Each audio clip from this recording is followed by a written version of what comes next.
All right, welcome back to the Blueprint to Ultra podcast with your hosts, Steve Epifano and Jeff Winchester. Listen, we are so grateful that you chose to listen to us and download us into your ears today as you're out on your run. Our goal with this podcast is to help you put together your own blueprint for your next ultra. And we do this by interviewing a variety of guests, from those at the back of the pack all the way to the front, with the hopes and with the belief that from their own experiences, you will be able to add something to your own blueprint as well.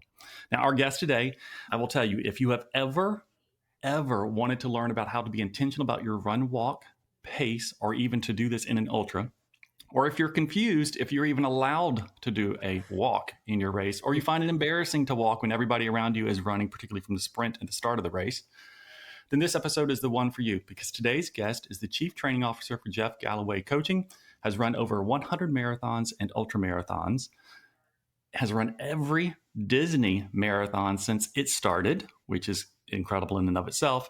But from an ultra standpoint, he has also finished the Hardrock 100 17 times. Steve, I don't even know what to do with that. So 17-time finisher of Hardrock, right? He has an absolute legendary resume, to be honest with you, and we are excited to have him on the show today with us. So without further ado, please join me in welcoming Mr. Chris Twiggs to the show. Chris, welcome. Thank you. It's wonderful to be here. You make me sound good. We're going to make you sound great. Before we get started, though, into your story, I would be like dumb, stupid, whatever you want to call me, if we don't talk about the fact that Jeff Galloway just recently passed away just a couple weeks ago. When we started coordinating this podcast with you prior to that, we were scheduling everything. And so then you obviously went through this loss. And so I know that you probably have gone through a lot personally over the past few weeks. This just happened, I think it was February 25th, 26th timeframe. And you have been on go. I've kind of been keeping up with some of the other things you've had going on. But how are you personally processing and dealing with everything at this point? Because it's been a few weeks now. It has. I think, like a lot of people, I've thrown myself into my work, and that is something that's easy to do because my work was Jeff's work, and I was blessed to be a full-time employee of Jeff Galloway's since 2010, and I'm pleased that I'm continuing that work. I'm not the only employee at Galloway Training, and we are continuing to do Jeff's work. We're continuing to encourage people to go out and run, walk, run. We have Galloway training programs in various places around the world. I'm working on coordinating pacers for a race coming up in a few weeks. I'm leaving tomorrow to head to Europe. A part of what I'll be doing over there is pacing a marathon as well. So just throwing myself into my work and knowing that I'm doing the things that Jeff was excited to have us doing. That's fantastic. For those who are listening that aren't maybe familiar with Jeff and everything I know, what would you say, do you believe is going to be his lasting impact or his legacy on the sport of running? Well, Jeff made running accessible to people. He made running, he brought people into the family. I think when you look at the first running boom that Jeff was a part of, right, in the 1970s. Jeff was in the Olympics in 1972. He was a teammate of Steve Prefontaine and Jack Batchelor and Frank Shorter. And he was a part of that, run 100 miles a week, hit it hard, run as hard as you can type of mentality. And then after the Olympics, and he still had a very good career as a runner, but after the Olympics, he came back and he started working to open a shoe store and bring people into the shoe store to start their own running journey. And so he started working with average folks, normal folks like us that are not going to be out there running 2:16 marathons and are not going to be out there running a whole lot of 100-mile weeks in a row. And he developed this run, walk, run method as a way of encouraging people to get started in this sport. And what he found was they stayed injury-free. He found that when they stayed injury-free, they stuck with it longer, they enjoyed it more, and it just enhanced every aspect of their lives. And so he expanded on that in the last 50 plus years. And the result of that are hundreds of thousands of people that are enjoying the sport of running. All of those folks that are in the middle and back of the pack that don't have any problem running a 4-hour, 5-hour, 6-hour, 7-hour marathon, those are Jeff's people. whether they know it or not, those people have access to the sport because of Jeff Galloway and the people that followed him and the people he encouraged to become runners. There's no gatekeeping in running. You don't have to, it's not, well, if you can't run a 10-minute mile, you're not really a runner. And it's not, well, if you can't run a 3.5 hour marathon, then don't sign up for this. That doesn't happen anymore in this sport. And it's because of Jeff and because of the people that followed him and that were encouraged by him. And that's the work that we're continuing to do. That's what brought me in to the sport and made me happy with the sport and be able to do it for as long as I have. Well, that's actually what I was going to say, because you mentioned that you've been doing it since 2010. And, I've been working for a job, and I won't say too much more about it other than for a while. And there are days I don't like my job, but, you bought into his passion and his idea of making it more accessible, as you said. And is that what has impacted you, and is why it resonates with your own personal belief about running, and is why you're just so so passionate about yourself? It is. It absolutely is. I first met Jeff in 1995, and I started working with him on other projects in 1996. And then I started my own local Galloway training program in 1997. So I've been helping people in the run walk method and get into running and enjoy running and improve on their running since then. And I do love that it brings in all people, all shapes, all sizes, all speeds. I love that. It should be inclusive. Running should not be gatekept. Running should be inclusive. Running should be open. And honestly, where I found my don't tell all those marathoners that I coach, but where I found my people that tend to believe more like what I just explained, it's on the trails. It's in the ultras, right? You've got people that finish Hardrock in under 24 hours, and I don't know how that's even possible. And then you've got people that finish just barely under 48 hours, and we're celebrating all of them. And it's because running is an inclusive endeavor. Yeah, that's what I love about it. That's what keeps me excited about it. And I think the sport, why wouldn't you want the sport to grow? You'd want to have more and more people in it. And I think just recently with the New York City lottery going off, and some people saying that, those people that have the 6 hours or the charity bib shouldn't be in there. But the amount of backlash that I saw against that, it made me, I was like, okay, there's a little bit that's right with the world in terms of not wanting to gatekeep it. I don't know what that person was thinking. I have no idea what that person was thinking. It was the stupidest thing you could ever do. Yeah, exactly. And that's, unfortunately, we're living in a time when people are starting to say the quiet things out loud. And that was just something that person just should have kept to themselves. Yeah, exactly. And I find too that sometimes, like you said, ultras are even more accessible, I think, than marathons at this point for some people. Yeah, absolutely they are. You want to get your first ultra, you want to do your first 50K, go to a 24-hour event. Go to a 24-hour event. You're going to get your 50K, right? That's how you do it. And good for you. Nobody's going to say, oh, well, it's not really a 50K because it took you 10 hours to do it. Heck yeah, it's still a 50K. Absolutely it is. You want to get your first 50 mile. Go to a 24-hour or a 48-hour event. I love them for that. And boy, aren't those fun events too. You've got this festival atmosphere with all these people around cheering for everyone. And when you're doing an event like that and you're just seeing people going around circles, I don't know how many laps that person's done. I don't know if that person's on 30 miles or 100 miles. I have no idea. And it doesn't matter because I'm just cheering for everybody no matter what. So I do think that the ultras are more inclusive. Now, some of them, like Hardrock, they require some experience and they require, qualifiers and things like that. But they're still, you don't have to be the all legs and lungs like you see at the front of the elite races and the shorter distances. So let's talk a little bit about run, walk, run, as you called it. I say that because I always say run, walk. It's how I always refer to it. And one of the things that I have found fascinating, I've listened to you on a couple of podcasts, even in the way you've described it now, you never say run, walk. You say run, walk, run. And I find that to be just a small tweak in the conversation because it it kind of frees up people's minds, because in ultra world, we think we're going to run for as long as we can. And a lot of people do this. We're going to run as long as we can. Then we're going to end up walking and death marching, right? And then they say, well, I'm going to do a run walk. And then hopefully at some point, I'm not going to be stuck walking the whole time. But there's always this perception, I'm going to run for a period and I'm going to walk for a period. But what I like about the way that you continue to use the terminology of run on the end is to remind people that it is a flow, if you will, between run, walk, and run. And I think that's a small tweak. And Steve you and I were talking before the show a little bit. And as he said it, is when I thought about this, is that when we talk about teaching our athletes how, Steve and I are both coaches. Sorry, Chris, probably should have told you.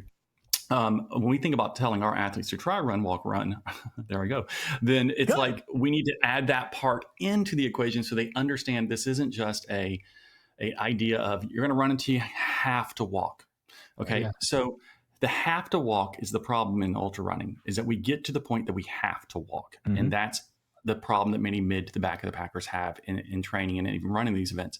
So for those who may not be familiar, when you call it run, walk, run, can you just explain what we mean by this? Because a lot of people think, again, I'm going to run for a period and then I'm going to walk for a period.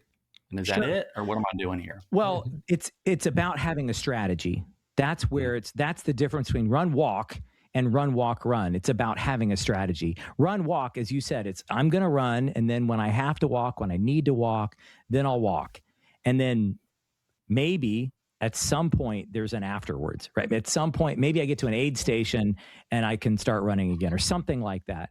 Run, walk, run. It's a strategy. I know when I line up, I know when I'm going to walk and I know how long I'm going to walk and then I'm going to run again. And it's having that rhythm.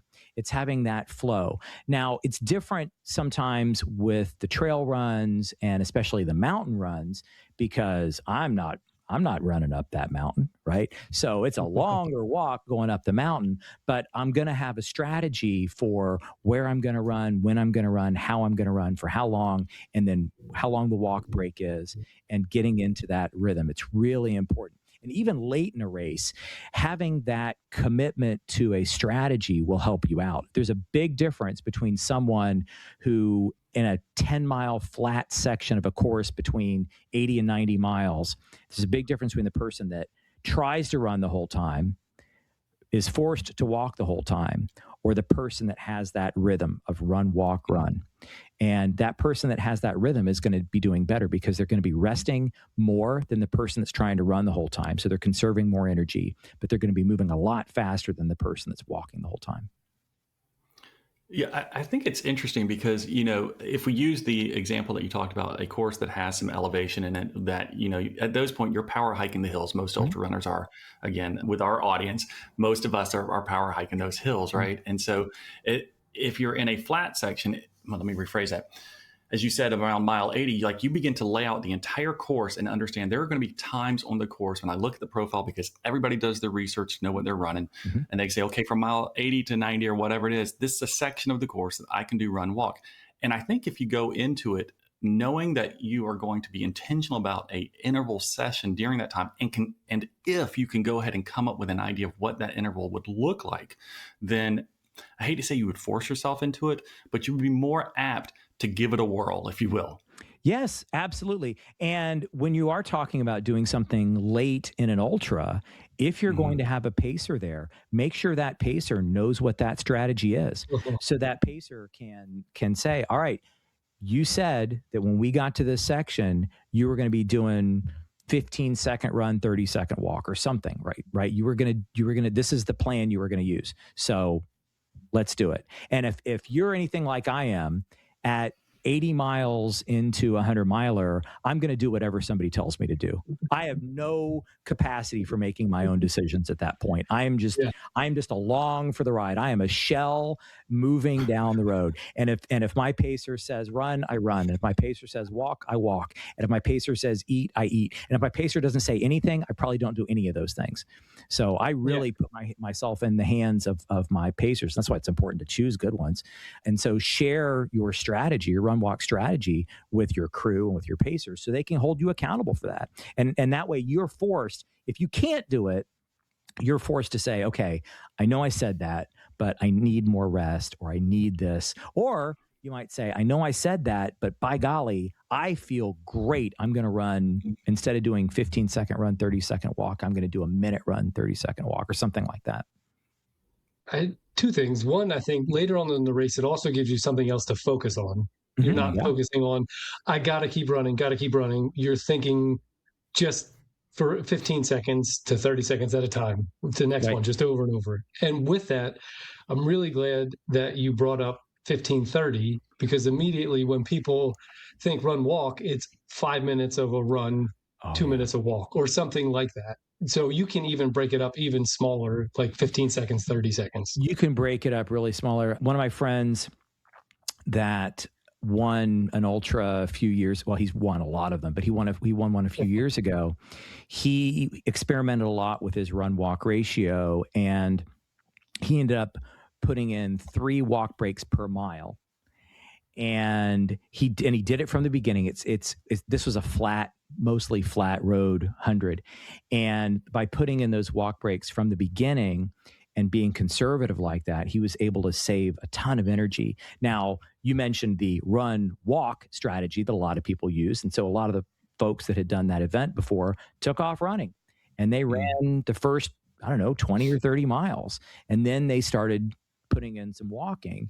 He started doing those 3 walk breaks per mile from the beginning, and they took off, and he hunted them down eventually, and he won that race.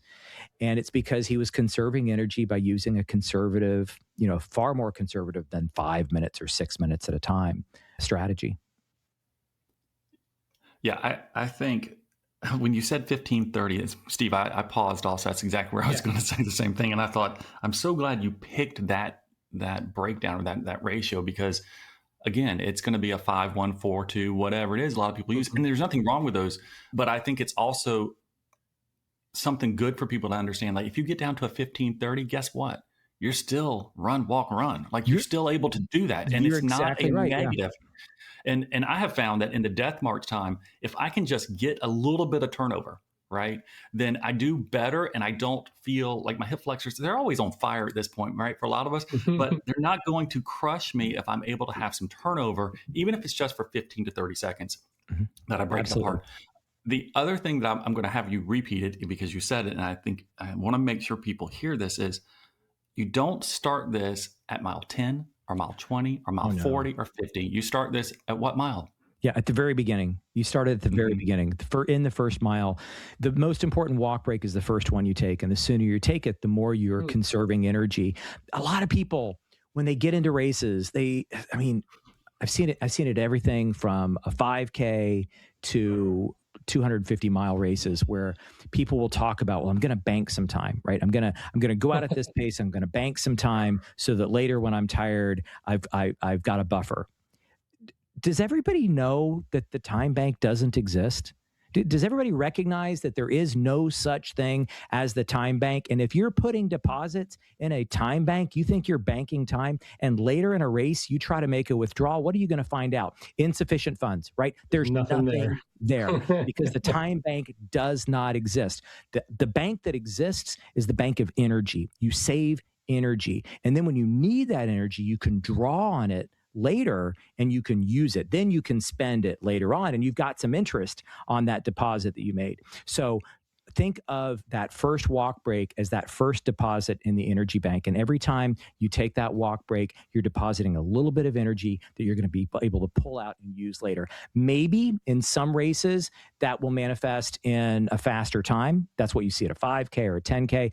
More likely in a 100-miler or something like that, you're not going to see a faster time, a negative split sort of situation, but you will see more stamina. You will see a faster time at the end than you would have had you burned up all that energy early on.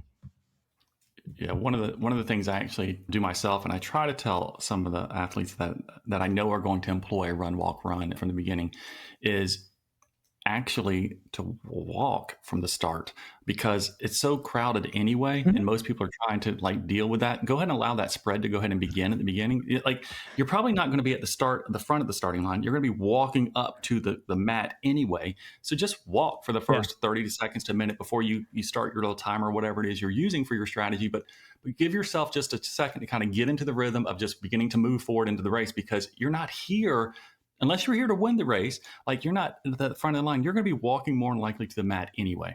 Yeah, absolutely. You are. I can't tell you how many times I've lined up at a race and everybody runs at the start, and then you get around the first turn or whatever. So suddenly all the family can't see you anymore, and that's when everybody finally is walking. It's like, okay, they can't see us now. It's the pictures, Chris. Yeah, we have to have the starting line pictures. That is true. Now I do deal with that because my wife's there. I'm going to start running a little bit to give that impression. It's the only time she's going to see me run. I'm just kidding. Yep, absolutely. That's what I mean. For that, an example of that, my mom and I ran the Blackbeard's 100-mile race last year. Yeah. We're running it again this year. And we started a run walk from the beginning. And we were the last ones out of it's a small out and back. And then you head back past the finish line, past the start line. Mm-hmm. We were the last ones there. And I said, don't worry about it. If we keep this up, we're going to start catching people. And we started catching people about a half marathon in. And then about 8K in, people were already in the death march, and we were just kept up that interval as we were going. So it works. Hopefully it'll get her to the 100 this year when we go there. So neat. That's fantastic. Well, you are right, though. I mean, you identified a key component, which is you have to have some self-confidence to take that first walk break. You have to know this strategy works. And you only need that the first time you do it, right? The first time you do it, it's a little bit of a leap of faith. It's a little bit of, okay, nobody else is walking here, but I'm going to walk because I know this is what they say. But once you've gotten through an event and you're like, wow, I finished that race, and a whole bunch of people didn't finish at all, and a lot of people that did finish were behind me. Not only that, but I'm able to walk the next day, and the rest of the people are hobbling, because that's the other part, is the recovery is a lot easier with run, walk, run.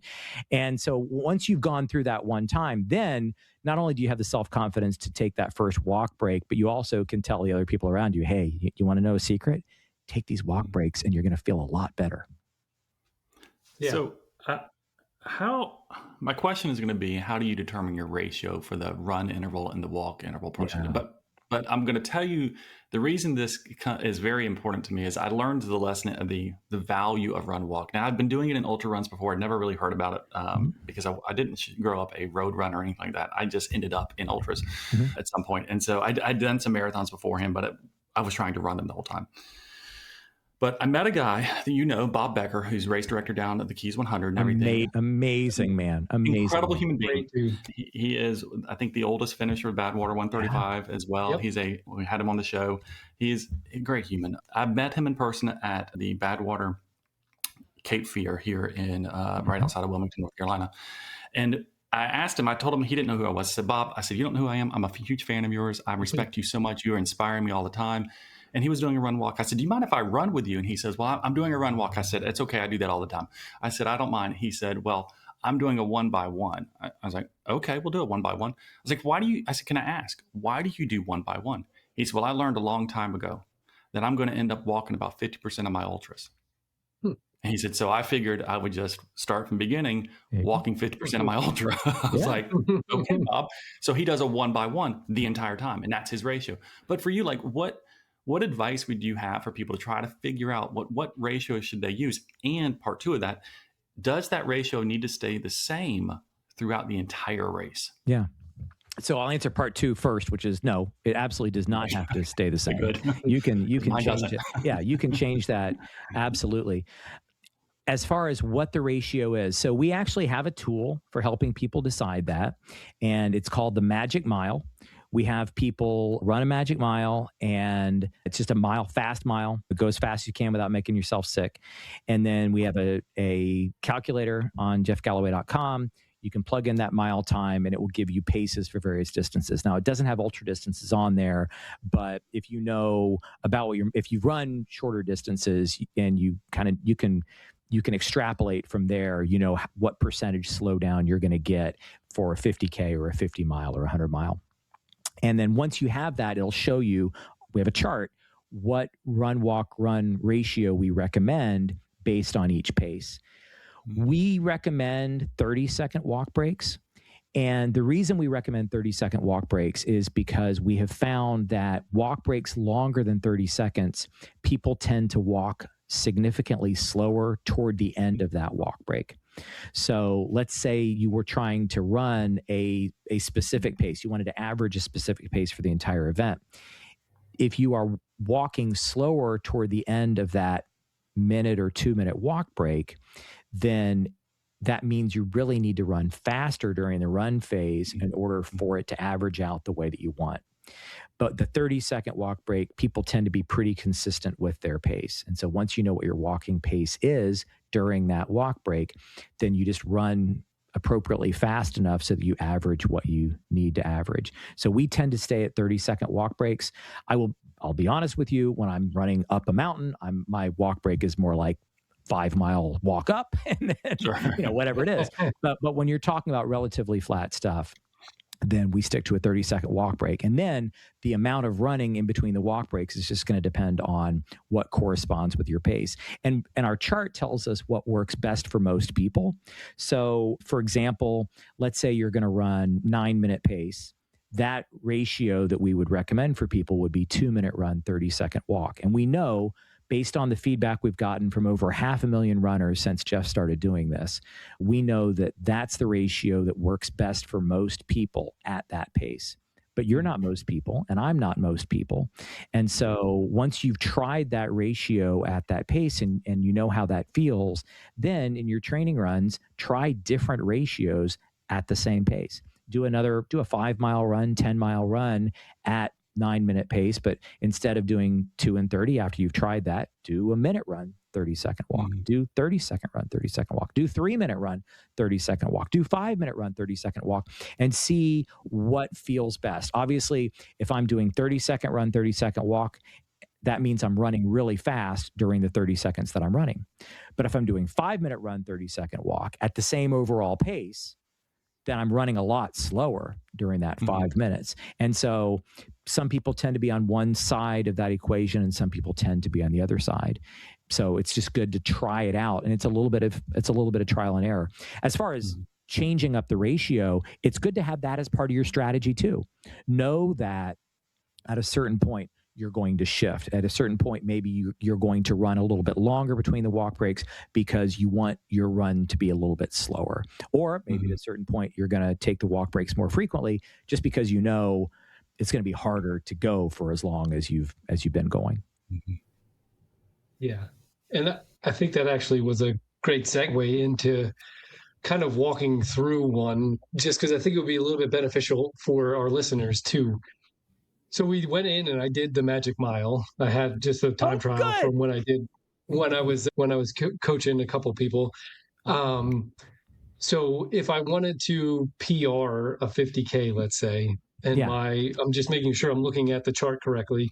Sure. My time trial for the Magic Mile was like 5:58. Great. And I got to be honest, your long run paces and like all your paces, how they broke it down into the chart are pretty spot on onto what I'm currently doing, just running anyway. Good. Because I think you had on there like either the marathon finish time is like 3:23 and my fastest is like 3:18 or something like that. So it's pretty on. Great. But let's say I want to bring my PR from like for a 50K from 4 hours and 30 minutes to like a 4:15 where it's an 8:10 minute per mile. Yeah. So are you saying that 8:10 is what you're going to focus on the entire, like that's where you're going to keep that average pace on your watch the entire time? Yes. Just looking at the average. Average is what matters, right? Yes. And I think what people struggle with, like you said too, is what's the actual pace that you're going to run it at, the run portion? And I know it's really dependent on how fast you're walking and how long of it is you're walking. Yeah, it's how fast you're walking, it's how long you're walking, and it's also how accurate is your GPS watch compared to whatever measurement device was used when they laid out that course. Because if you've run with anyone else and you finish a run, you're not going to have the exact same distance as somebody else. You're not going to have the exact same pace as somebody else. I have done this. I have put a GPS watch on each arm and gone for a run and found out that my left arm apparently ran farther than my right arm. Right. You swing it more. Apparently that's what it was. I don't know.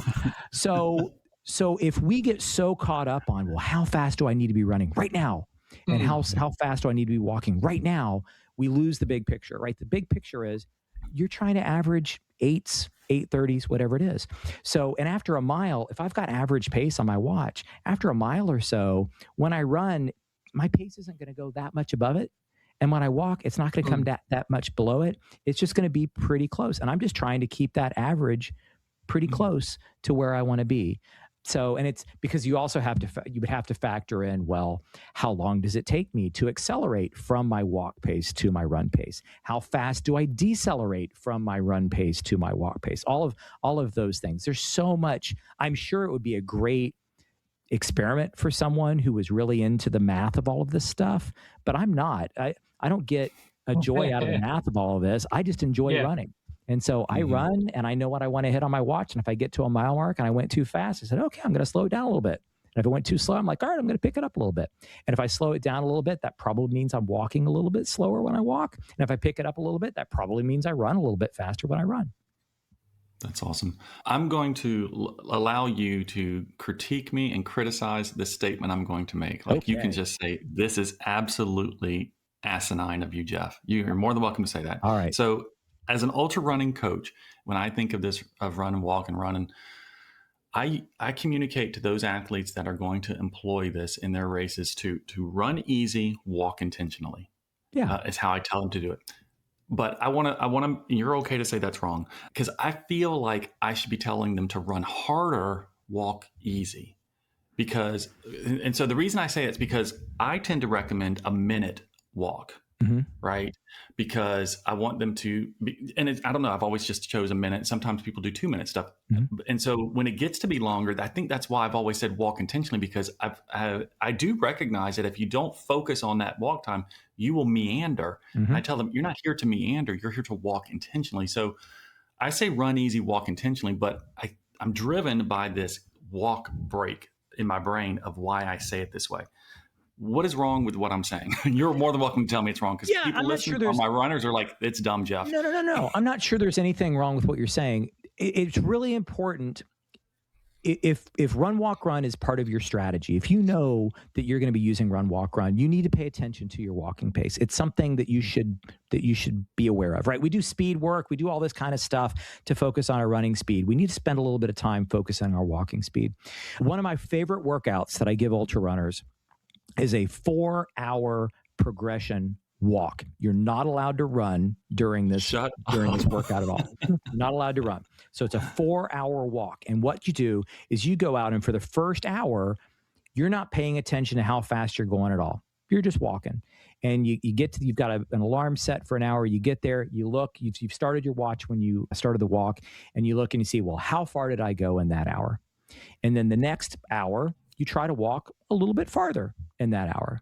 And then the third hour, a little farther still. It's game, right? It's a game. And now in the last hour, now I'm trying to see, all right, how far can I get in this hour? I'm tired. I've been going already for 3 hours. How far can I get in this 4th hour without breaking into a run? And so that's that walking intentionally part. And it's just about mindfulness. It's just about paying attention, because it's so easy when we're taking our walk breaks to zone out. It's so easy to just take your walk break as complete rest, and you're practically standing still. And it shouldn't be that way. We're still moving forward, but you should never get to the end of the walk break and realize that you've zoned out and that you don't even know what you were doing during that time, right? During that walk break, that's your opportunity to get a sip of water. That's your opportunity to eat a little bit. That's your opportunity to check the watch and all the data. It's the opportunity to reapply sunscreen. There are all sorts of things you can do in between 30 seconds and 2 minutes. Like you said, people have different amounts of time that they're going to walk. There's lots of things you can do during that time during the walk that you can't do during the run, but that you don't have to stop and stand still to do. So being intentional in your walking, being mindful in your walking is really good. Yeah, put that 4 hour. I mean, you're out there for a long time anyway. That's right. Yeah. You know, nobody that's training for an ultra should ever balk at having to go out and walk for 4 hours. Come on. That is a fact, because they're may do that at the end of their race anyway, so they might as well get used to it. I did that for 3 days. And so on the other side, the reason I say the run easy portion of it is because I don't want my runners to get to the point that they have to walk in their run walk strategy. Mm-hmm. Like, I don't want them to get so that they've reached the end of their 30 seconds, 2 minutes, whatever that time of running is, and they're like so glad it's time to walk. Yeah. Right. It shouldn't be. It shouldn't be like that. It shouldn't be like and that's why I say run easy, walk intentionally, because I'm trying to balance that side of it. Steve, any other thoughts on run walk? Because I want to switch over to our good friend. No, I just think so. Do you use any particular thing to track your run? Is it like a Gym Boss, or do you have a timer on your phone or watch? That Gym Boss is the thing, right? This wonderful little device. When I'm talking to my clients, I call it a Galloway timer because we sell them on our website. So, and there's a green one that's got Jeff Galloway's name on it. So, but it's a Gym Boss. There you go. That's who makes it, right? And it's fantastic little device. You can set it for, if you've decided the best ratio for you is 13 seconds run, 28 seconds. You can set it for that, right? Whatever you want.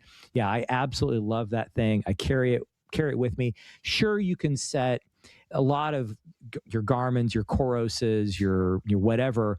You can set those for different run walk intervals, but then you're pretty much stuck with that same interval. The nice thing about the Gym Boss is you can change it anytime you want. You can stop and pause it when you get into an aid station. But yeah, that's with me. And that's my little coach. So if I hit that spot where I know I'm going to be doing a particular ratio and I don't have my pacer with me because maybe it's too early in the race to pick up the pacer, I pull that thing out of my vest, hit the button, and if you're following me out there on the course, you're going to hear the beeping and you're going to see me run, you're going to see me walk, and I just become a slave to that thing. But yeah, it's a great little invention. I'm certainly grateful that it was created.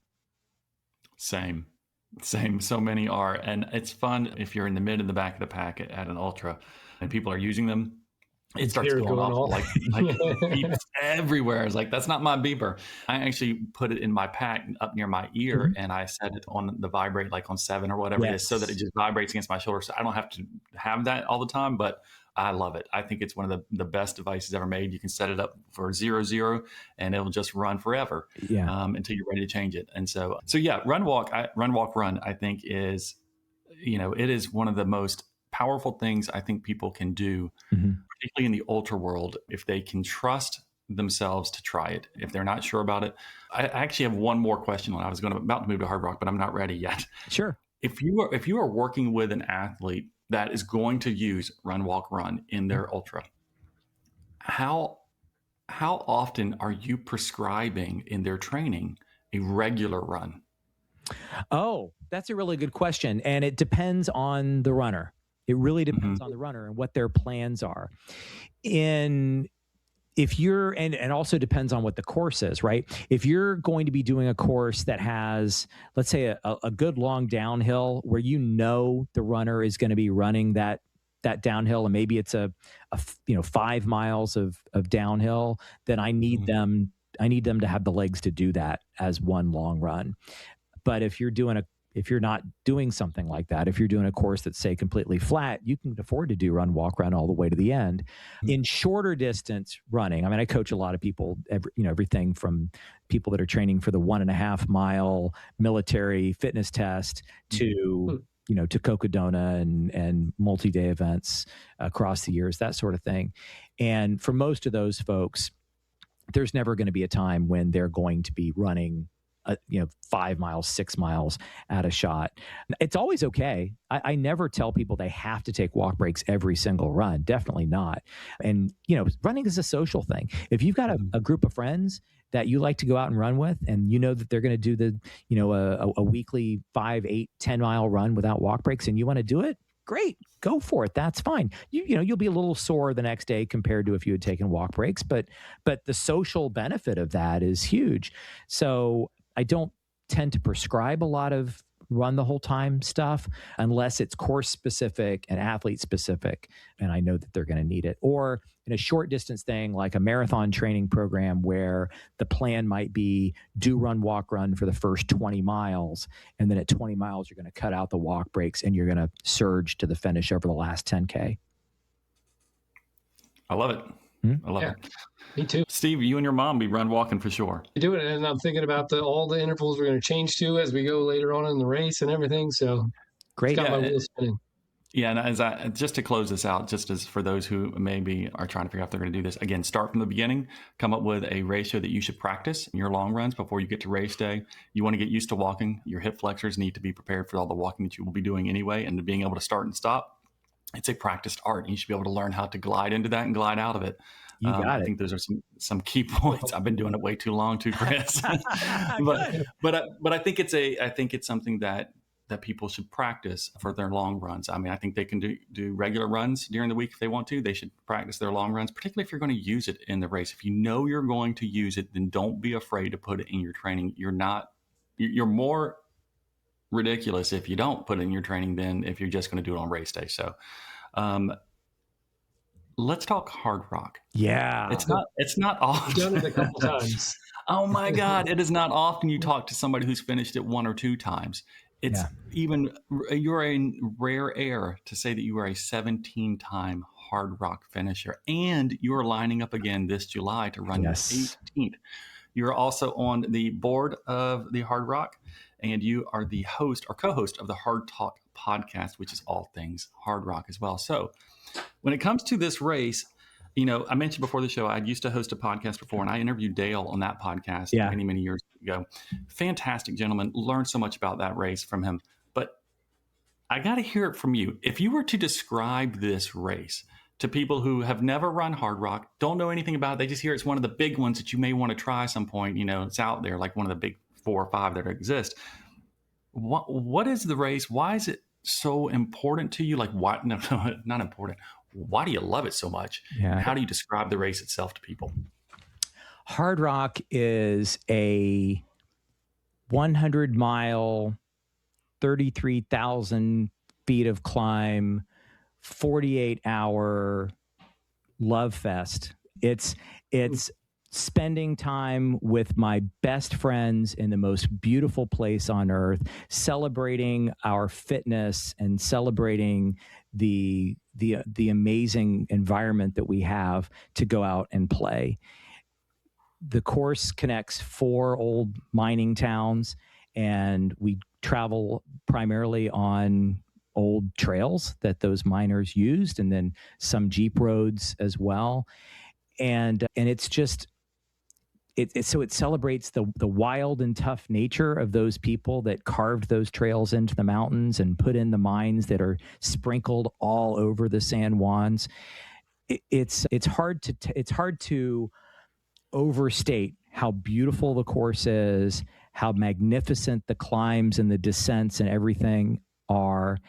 And it's really neat to get to spots on the course and realize that very few people get to come there, because you have to be fit, right? You have to be in shape to be able to get up there. And my father's favorite saying is, there'll come a day when I can't do this, but today's not that day.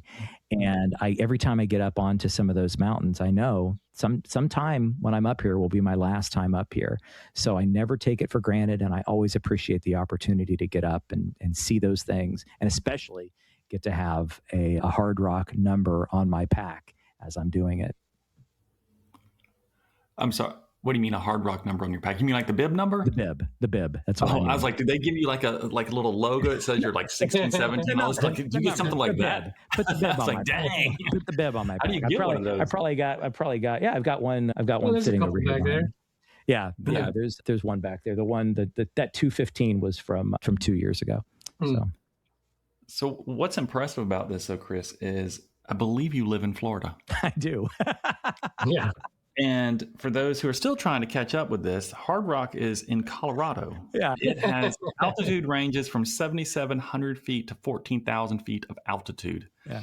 The average altitude for the entire race is 11,000 feet. Yeah. As you said, 33,000 feet of gain and loss over the course of the 100 miles. Chris, how do you train for Hardrock in Florida and finish it so many times? Yeah. So I'm sitting right now, I'm talking to you, I'm sitting at 15 feet above sea level. And I'm sure you are below sea level. Yeah. Well, my house is on a crawl space. And so that's why I'm there you 15 go. feet. Yeah. So that's a great question. And I will say it never occurred to me that I couldn't do Hardrock. It never occurred to me that I couldn't do Hardrock. I fell in love with Ouray, Colorado, the first time I went there, which was after my first child was born. Our oldest was born in 1998. And I started going out to Colorado that summer. And I've been out to Ouray every summer since then. And I was not an ultra runner when I first started going out there, but my wife's great grandmother was born at the Camp Bird Mine, and the Hardrock course goes past the Camp Bird Mine just outside of Ouray. And so my wife had grown up going out there and spending time with her great grandmother. And so when we had a kid, I said, well, I want my kid to know that area too. And so we started going out there, and I've gone out there every summer. And then when I got into ultra running, and I heard that there was a 100-miler that came through Ouray, I was like, well, great, I need to do that. Now, I didn't know Hardrock was Hardrock. I didn't know it was prestigious or hard to get into. I just knew it came through the place that I loved the most in the world. And so why wouldn't I do that? And they said, well, you got to qualify for it. Okay, well, let's do that. And so I set out to, first I did a 100-miler just to prove I wouldn't die if I did a 100-miler. So I did that. Then I went and I got a qualifier, and then I started applying for Hardrock. But the dirty little secret is that I have always had a job that allowed me a great deal of flexibility. So as a full-time running coach, I work remote. I don't have an office that I go into. And so if I'm working from here in Florida, or if I'm working from Ouray, Colorado, I'm doing the same job. And so I can go wherever I need to go while I'm working. And even before I started working full-time for Jeff Galloway, I was a college professor, and I had my summers off. And so I would go to Colorado. So even though I am a Floridian, and I will always be a Floridian because I'm allergic to snow. I don't like snow. I don't like cold. I don't want anything to do with those things. But I come out to Colorado early enough that I can acclimate. I come out to Colorado that I can get out on the mountains. I can get out on the trails.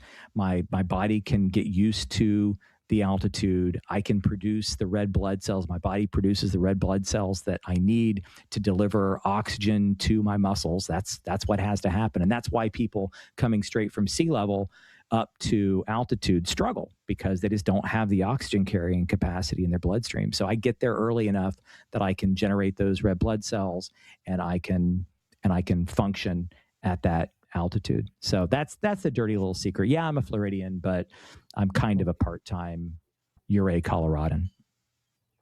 What would you say to one of your clients that can't get out there early enough to be able to train, to kind of prep themselves to be able to handle the altitude and even the climbing too? Yeah, good question. I've got one client right now who is qualified for Hardrock. He's been in the lottery the last couple of years. He hasn't been lucky enough to get drawn, but he does a lot of, he lives in Orlando, Florida. So he's got it as bad as I do, and he doesn't have as much vacation time. So he does a lot of stair climbs. He does a lot of workouts, climbing up and down stairs, weighted vests, sometimes doing that. So that's a big deal. So lots of stair climbs or stair climber, or I think also in addition to using a stair climber, it's good to use an incline on a treadmill, because you're getting that that flexion in your ankle that you don't get on a stair climber, and that mimics what you're going to get on a trail. So I think that's a really good thing to do. So lots of those sorts of things. If you have access to a Versa climber, that's another wonderful piece of equipment that will give you some vert that they can use.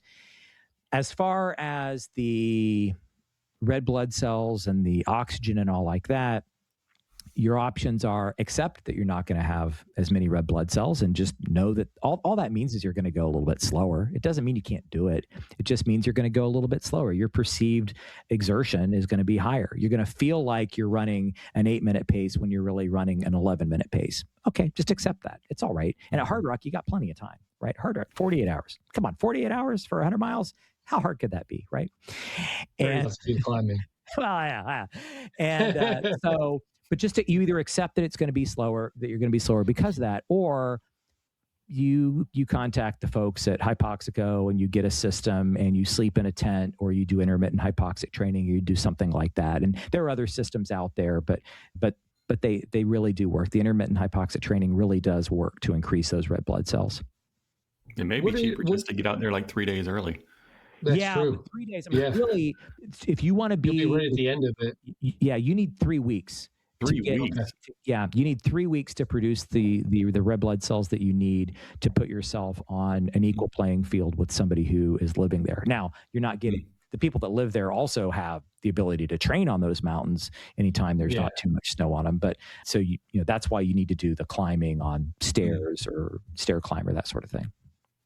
What are your thoughts on, because there is some school of thought that heat training is kind of a substitute for altitude training? Yeah. I found that because I did Mammoth 200 last October, and that I'm at sea level here. I'm probably I'm at 24 feet right now too. So I did sauna training like 4 to 5 days a week, and I really didn't feel the effects of being at I think we were at 8,500 feet for almost the entire race. There's some research that shows that there's a good amount of red blood cell proliferation if you're heat acclimated, because it's kind of the same adaptation.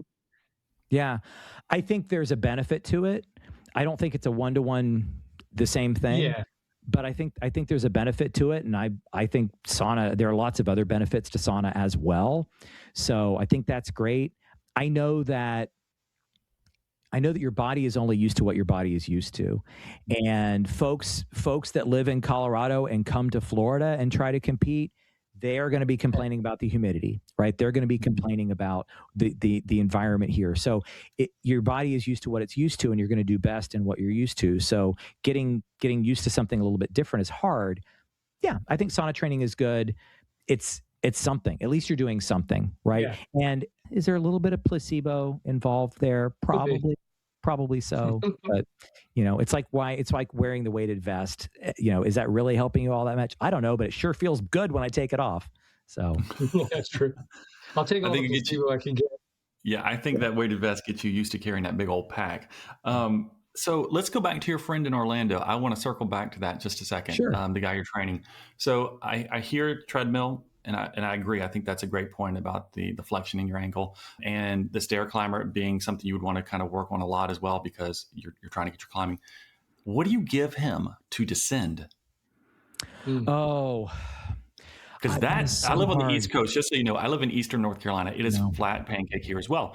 I know. Descending is hard. I have an idea what I do, but I was just curious, what you do for that. No, I agree. It really is hard. So he does come down because he's not on a stair climber. He's in a building that has several flights, and so he's coming down those flights. So I'm careful that he's not breaking into a full out run on those, because I don't want him to die, because he is paying me, and if he dies, then I don't get paid. But so he's he needs to be careful and handrail, all that sort of thing. So there is that. But I agree with you. That's the missing piece. And to a certain extent, downhill running is a technique you can develop, but it's also, I think it's a talent that people have. Some people are just naturally, they get it. They connect. The way they run suits downhill running really well. They can do it in a manner that doesn't thrash the quads. They can do it in a manner that's light on their feet. And the only way to know that is to get in a position where you have to find out. So I try to get those folks to go whenever they can, go once a month, once every couple of months, at least once or twice before the race. Go somewhere where you can have a 1 mile steep downhill run and put on some gloves in case you fall and you don't want to rip the skin off your hands, and see how that feels. I did not know for myself whether I was good at downhill running or not until I did my first 50-mile race, because everything else I had done was relatively flat. And I did the Vermont Trail 50, and I was running up and down ski hills there. And that's when I found out, I've got a technique for this. I'm actually doing okay with this. Now, people were passing me like I was standing still going up because I didn't have the leg strength going up the hill, but that didn't stop me from running down just fine. So I was glad to know that. And I could kind of relax a little bit knowing it wasn't something I had to emphasize too much for myself. But also, I think I'm short. I'm 5'7", which is, relatively short for a guy. And I think there's a benefit to that. Most of the people I know that have a hard time running downhill fast, they tend to be taller people. And I think they're just afraid of it's a longer fall when they come down. You agree with that? I'm 6'5". Yeah. I'm terrified of falling. Yeah. See? Yeah. So I'm very tentative and ginger coming down because of that. There you go. So I agree. Yeah. So that's just, I mean, I don't know the science behind that, but that's been my observation, that the taller runners tend to be more skittish when it comes to running down. We call that fear. That's the science. I let it rip on the downhills, Jeff. Well, you're short also. How about that? Yeah, exactly. Yeah, I know. Yeah. So when it comes to your weekly volume itself, as you're training for Hardrock, what does your volume look like? So I will build up to 100-mile week before I head out to Colorado. And I spend a lot of like right now, I've got a marathon in 2 weeks. I probably have a marathon in April. I don't know for sure. We began the podcast by talking about Jeff Galloway, and as we're recording, they haven't had a celebration of life for him yet, and so we're waiting to have the date set for that. So it's possible that my April marathon may not happen because it might be during when that's occurring.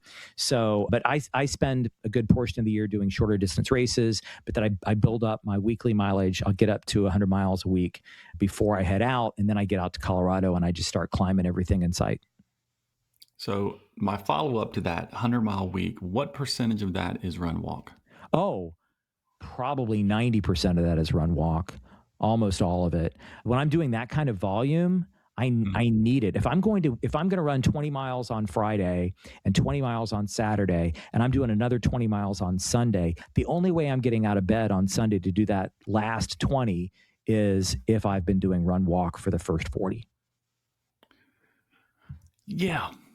I like, that is the challenge as a coach. Like, my runners want to build their volume, right? Like, we want to build volume for the races, but it's against there's the conflict of, you probably need to increase the amount of time you're doing easy running. I'll even call it easy running and not even run walk. Like, the volume of easy running has to increase significantly, and the slower or easier, the better, because you can then not die over the course of the week. Like, you can actually you can recover every day.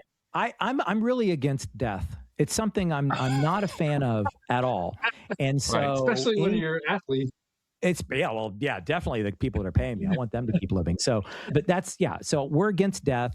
We're also against puking, by the way, that we're on record. Jeff Galloway was on record as being against puking, against death. If you have to break one of those rules, break the puking rule first. Right. But so, keeping the intensity low, it means you're out there longer, right? You're out there longer because you're going a little bit slower, but hey, you're training for a 100-miler, you're training for a long race. Don't be afraid of being out there for a long time. Mm-hmm. Steve, you got any other questions on Hardrock? Oh, I think we hit it. There might be one. Besides the altitude, like what part of the race do you think that some of the runners underestimate? So water and lack thereof. So there are years when there is so much water on the course that people, if they don't know that, if they're not prepared for that, they can run into foot problems, right? Your feet are wet a lot during Hardrock. And so if you are prone to blisters, or if you're prone to other issues when you have wet feet, you need to make sure that in your drop bags or with your crew or both, you have the stuff available, whether it's fresh socks, fresh shoes, or whatever other things, squirrel nut butter, whatever you use to help you mitigate those issues. So dealing with the water that's out there. But then the other thing is making sure that you have enough water that you're carrying with you, and that you have the ability to gather water when you need it. I've seen people get in real serious problems when they've run out of water, they don't have a filter with them. And some years when there hasn't been enough rain, there may not be as many streams out there. There may not be snow out there that they can pack in their bottles. So paying attention to where the water is on the course that they can gather, making sure they're carrying enough to get from spot to spot. That's kind of the biggest issue that I see. And it's a thing that I try to emphasize with folks, because not only, I'm a coach and all that, but also one of the roles that I have with Hardrock is that I guide people. I take people out on orientation hikes in the couple of weeks before the run so that they can learn the course. And as we're going, I'm talking a lot about, remember this, pay attention to that. And so making sure that they know where the water is, where they're going to get feet wet, but also know where they can gather water and make sure they have enough of it going from spot to spot. Because you hate to see someone unable to continue a race because they got dehydrated, which caused them to go too slow, which caused them to miss a cutoff. Mm-hmm. Yeah, I don't think I've ever heard anybody describe the course, describe Hardrock as being a race that you get wet feet. I don't think I've ever heard that before. That's something, that's new to me. Wow. Well, because everybody focuses on the climb. Everybody's thinking, it's a lot of climbing and the altitude, right? Like that's the big red flag that everybody's training for.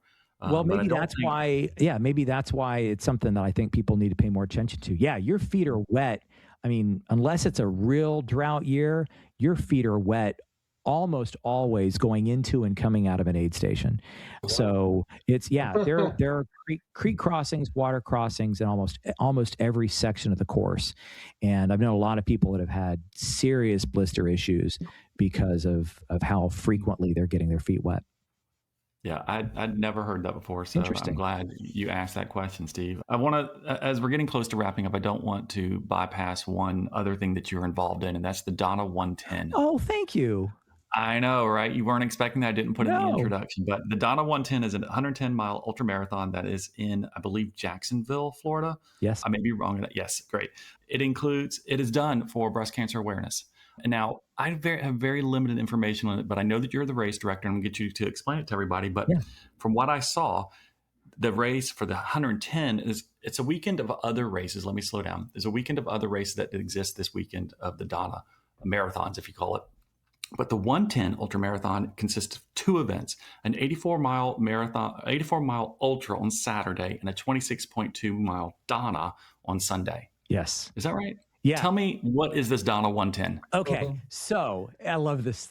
So the Donna marathon weekend started off by, we called it 26.2 with Donna was the original name, 26.2 with Donna, the national marathon to finish breast cancer. And it raises money for breast cancer research and to provide funds for people that are living with breast cancer and are having difficulty paying their bills, whatever those things are.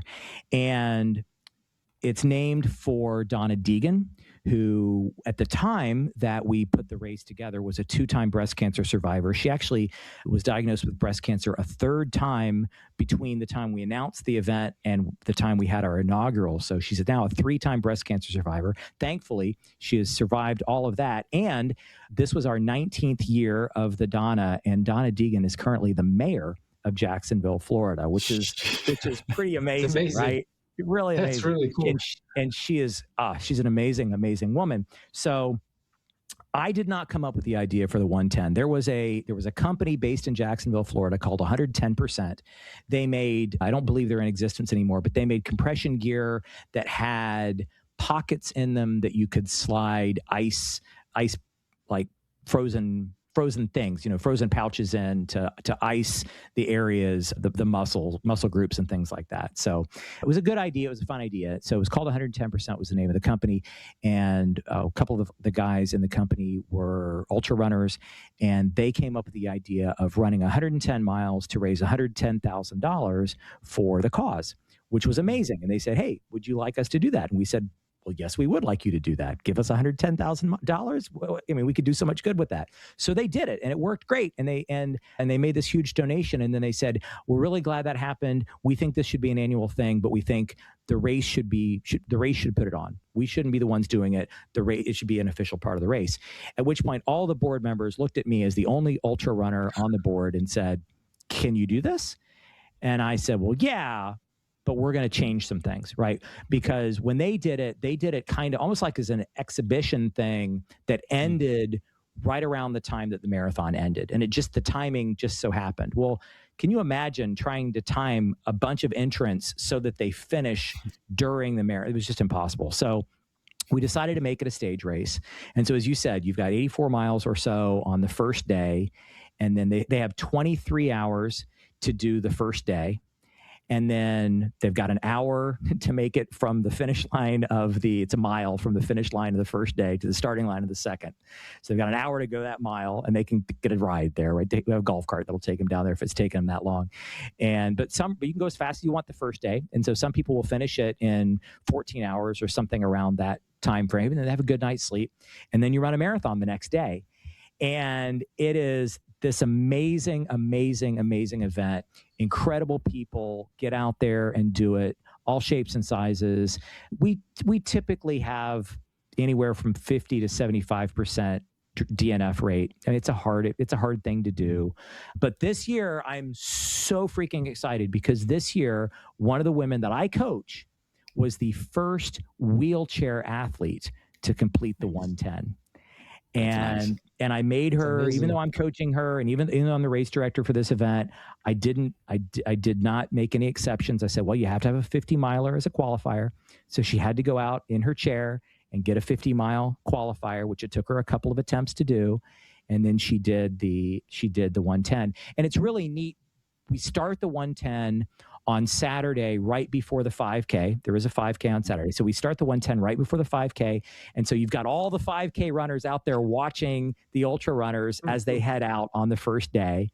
And then the second day, they're all mixed in. The 110 athletes are all mixed in with the marathoners and the half marathoners, because the half and the full start together. It's a double loop course for the marathon. And yeah, it's really cool. I'm super excited about that event. And it's a road course, right? And I know ultra runners are kind of split, right? Some people they don't want to do the roads. They want to do the mountains and the trails. And believe me, as a hard rocker, I certainly understand that. And then some are just all about trying to go fast and they want the roads, but it's for an amazing cause. And thank you for giving me the opportunity to talk about it. It's wonderful. I did it. So when COVID happened, we had to do everything virtually, of course. And so we did offer people for the 110, as long as they had Strava data, they could enter the 110 and earn the buckle. And we also allowed people to do it. You could do it 4-time or overtime. So if you do it 4-time, you had the Strava data that it was all done within the same time frame, the first 84 on one day and the marathon the next. Or you could do it overtime, which meant we gave people like a month to accumulate the miles because we had. And so during COVID, I did it myself out on the same course that we use. So I know how hard it is. I know what the struggle is. It's definitely different from running 100 miles. Having to stop at 84 and wait for the marathon to start is definitely different. I kind of wanted to do it next year. Next year's the 20th year of the Donna, and I kind of wanted to do it next year. And there was an intervention, and some of the people that help organize the race and see what I do for the race, because I do other things for the race as well. And when they saw what I do, they're like, "Yeah, you're not gonna. Nope, you won't." So like, okay, all right. Do you think that's why the DNF rate is so high, because of that break? No, I don't. Because we have had a few people that finished the first day and just couldn't get back out there. But I think the DNF this year, weather was a real factor. This year, it was very windy and unseasonably cold in Jacksonville, Florida. And so we had runners that just couldn't make the preliminary cutoffs.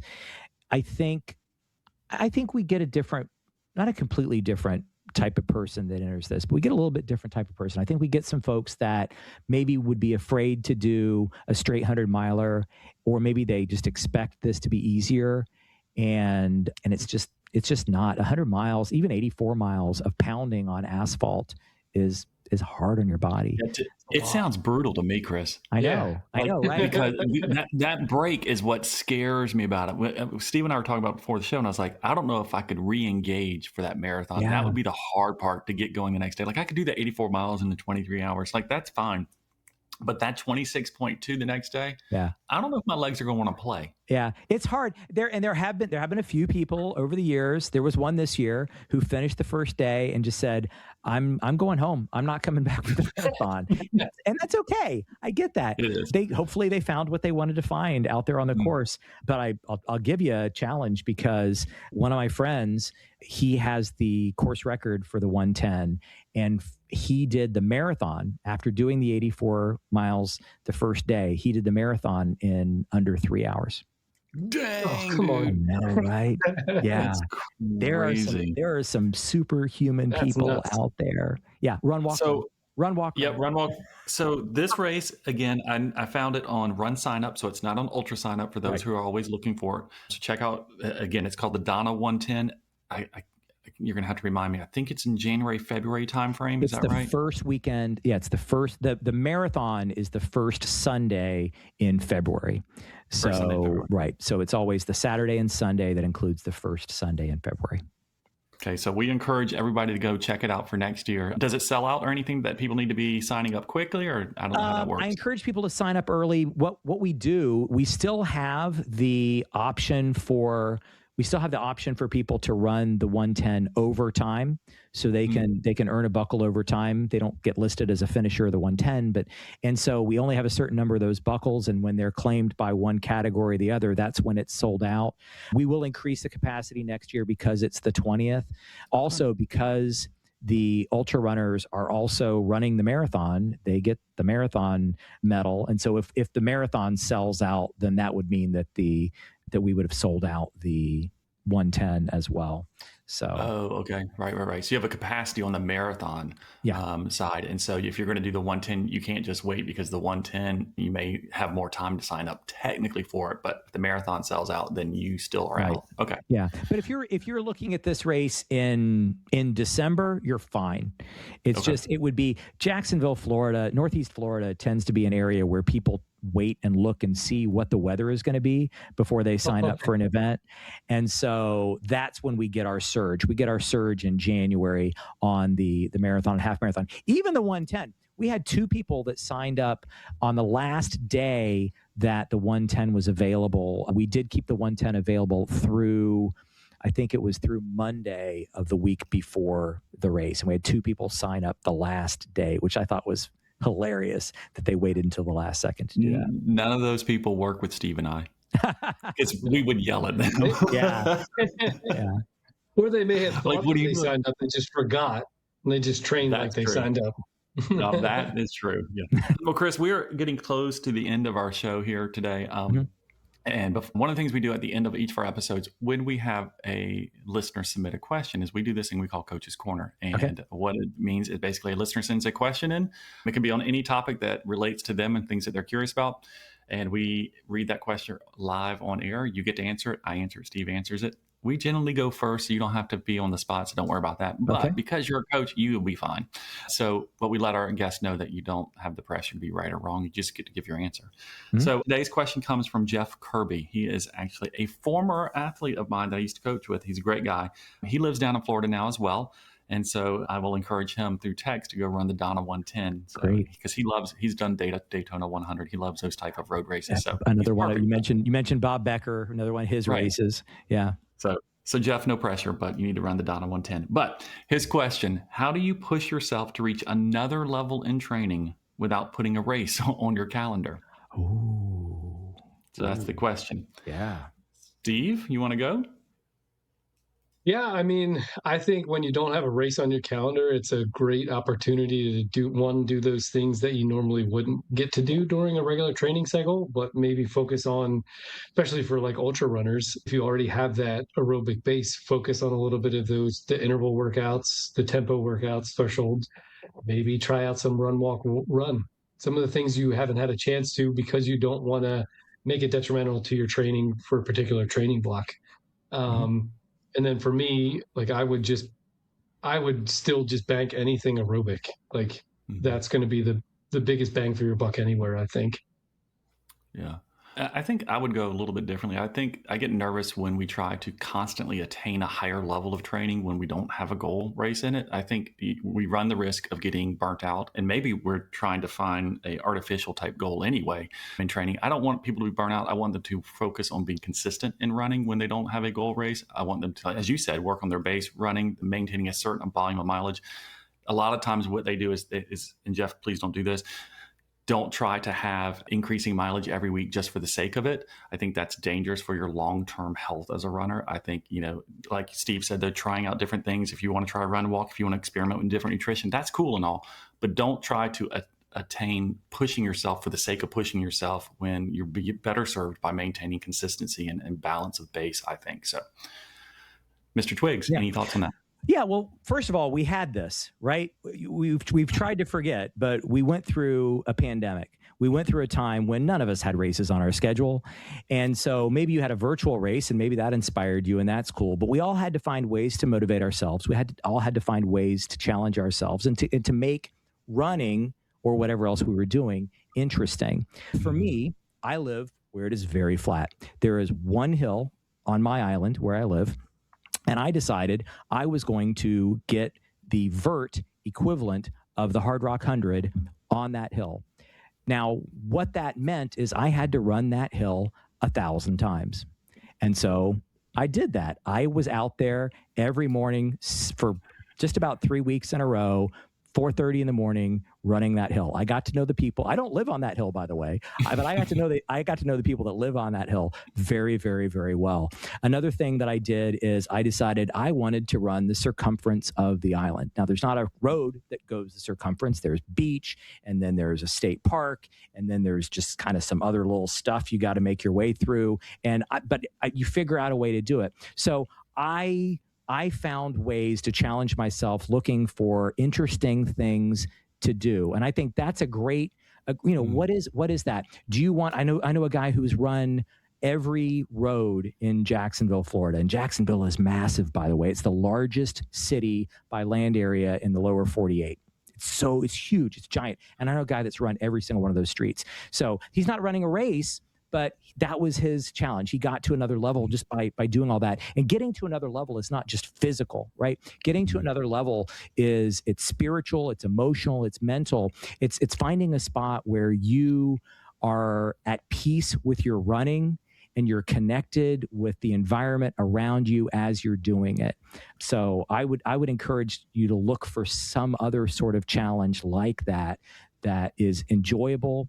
That's challenging. It's still a challenge, but it's enjoyable and exciting and will help you connect with that hill or that beach or those roads or those trails.